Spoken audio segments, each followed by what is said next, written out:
En el primer fòrum d'oportunitats s'han creat moltes aliances i tots els assistents han pogut aportar o demanar allò que necessitaven. Hi ha hagut un ambient distès i molt dinàmic.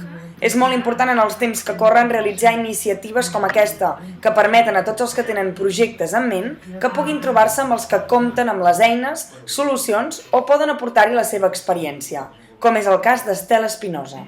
El meu nom és Estela Espinosa, soc advocada des de fa uns anys i fa un any hem obert un despatx d'advocats amb 2 companys més.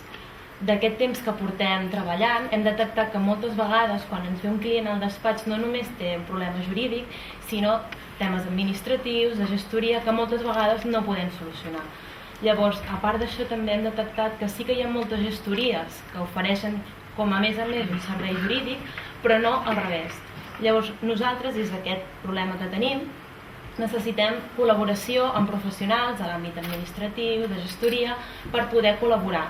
Nosaltres oferir els nostres serveis i ells que ens puguin ajudar en aquest sentit. L'espai que ha resultat més profitós ha estat el break, que s'ha fet amb refrigeri, on tothom ha anat a cercar aquella persona amb la qual hi pot establir un contacte i s'han començat a veure les primeres aliances. A més, ja se sap que sovint els contractes més importants són signats amb simples tovallons.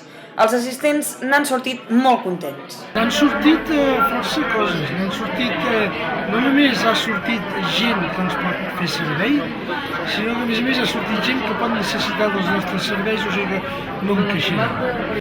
Per fer front a la crisi i la falta de finançament calen oportunitats com aquestes per donar peu a la imaginació i promoure la cooperació entre empreses i emprenedors.